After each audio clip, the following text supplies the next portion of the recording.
Assalamualaikum, selamat siang. Apa kabar semua? Tetap sehat, tetap semangat untuk belajarnya ya. Nah, hari ini Ibu akan lanjutkan materi mengenai pluralitas. Sebelumnya, terima kasih bagi yang sudah mengerjakan tugas. Nilai kalian nanti akan diakumulasikan untuk nilai akhir semester. Yang belum mengerjakan, segera ya, Ibu tunggu. Jadi, Ibu akan menjelaskan sekali lagi mengenai pluralitas. Yang sudah mengerjakan tugas pasti paham dong.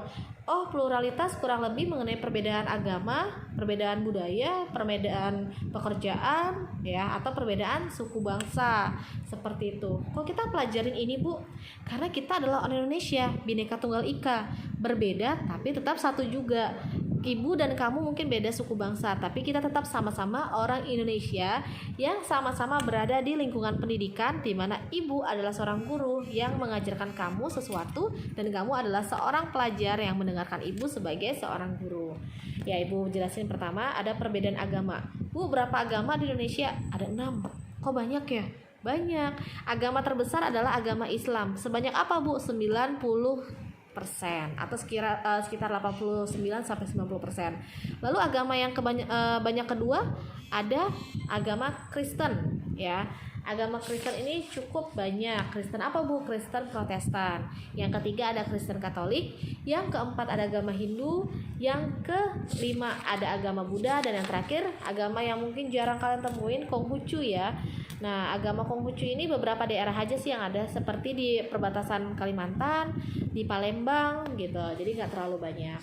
Lalu selain perbedaan agama ada apa saja, Bu? Ada perbedaan budaya. Nah, perbedaan budaya ini bukan artinya perbedaan suku bangsa, beda. Budaya dimaksud adalah perbedaan kebiasaan masyarakat setiap harinya. Perbedaannya apa aja, Bu? Yang pertama ada perbedaan gagasan. Jadi setiap wilayah punya pemikirannya masing-masing ya, di mana mereka punya ide atau punya pemikiran untuk kehidupannya mereka. Lalu ada perbedaan aktivitas atau tindakan. Misal, masyarakat yang ada di pantai atau di pesisir, kira-kira aktivitasnya sama nggak kayak di pegunungan? Beda. Di pegunungan pasti mereka bertani, mereka bercocok tanam ya. Tapi kalau di laut mereka lebih keras ibaratnya. Karena apa? Mereka ke laut panas-panasan seharian ya, dari malam ketemu pagi. Terus udah gitu mereka ibarat pekerjaan yang cukup berat karena melawan ombak, melawan arus-arus laut. Lalu juga ada perbedaan artefak atau karya. Nah, setiap wilayah pasti punya perbedaannya masing-masing. Lalu di sini juga ada perbedaan agama atau keyakinan. Nah, keyakinan yang bagaimana maksudnya? Contoh, untuk beberapa daerah mungkin masih menerapkan kegiatan-kegiatan yang berhubungan dengan adat istiadat. Contohnya seperti apa, Bu? Contohnya seperti di Yogyakarta. Mungkin kita berbeda nih. Kita punya kebiasaan yang kurang lebih sama ya di sini, tapi kalau mereka pasti berbeda. Mungkin dari segi perayaan hari besar Islamnya ada tambahan-tambahan lainnya seperti itu, karena ini adalah salah satu bentuk dari perpaduan dua unsur budaya. Lalu yang ketiga ada perbedaan suku bangsa. Nah, Indonesia ini ratusan suku bangsanya. Berapa, Bu? 360 sekian. Banyak ya.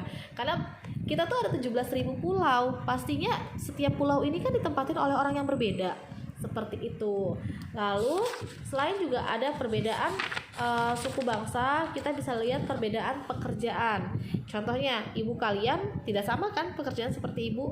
Kok bisa? Ya karena terlalu banyaknya profesi sehingga berbeda-beda. Tapi kira-kira bakal konflik gak? Bakal bentrok gak? Enggak. Kalau misalnya memang sama-sama mempunyai kepentingan yang sama. Seperti ibu mempunyai kepentingan untuk mendidik kamu melalui lembaga sekolah, dan ibu kamu mempunyai kepentingan untuk menitipkan kamu kepada ibu agar diajarkan beberapa ilmu tertentu. Lalu selain perbedaan pekerjaan, yang kelima ada peran dan fungsi keragaman budaya. Nah, di sini keragaman budaya di Indonesia sangat banyak. Kira-kira punya fungsinya? Punya. Ya, contohnya tarian daerah aja deh. Tarian daerah itu diperuntukkan untuk apa sih, Bu? Jadi tarian daerah ini adalah fungsi untuk menunjukkan ciri khas suatu daerah. Misalnya bagaimana, Bu?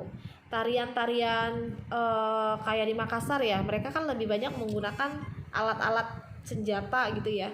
Nah, kurang lebih tarian mereka ini berfungsi untuk menunjukkan bahwa mereka adalah orang-orang yang mempunyai keahlian dalam bidang senjata untuk melindungi wilayahnya. Seperti itu. Lalu selain perbedaan pekerjaan yang menyebabkan adanya fungsi lainnya, yang pertama, peran dan fungsi keragaman budaya ya. Yang pertama, ini ada sebagai daya tarik bangsa asing. Nah, ini salah satu bisa masuknya pendapatan ke Indonesia. Lalu yang kedua, mengembangkan kebudayaan nasional. Contoh, ibu orang Batak. Ibu kan gak hanya belajar tari tortor, tapi mungkin ibu belajar tari Betawi, tari Jaipong, ya, tari topeng, atau mungkin dari Aceh tari saman gitu ya. Biar apa, Bu? Biar ibu merasakan rasa cinta terhadap tanah air.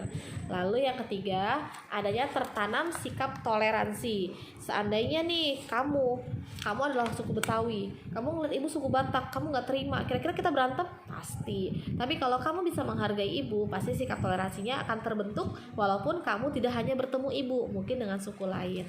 Itu ya. Lalu untuk melengkapi hasil budaya, yang kelima, untuk mendorong inovasi kebudayaan. Seperti itu kira-kira penjelasan dari ibu mengenai pluralitas. Kurang lebih pluralitas ini adalah bagaimana kita bisa melihat adanya perbedaan. Bedanya dengan majemuk, Bu, apa, Bu? Itu kurang lebih sama.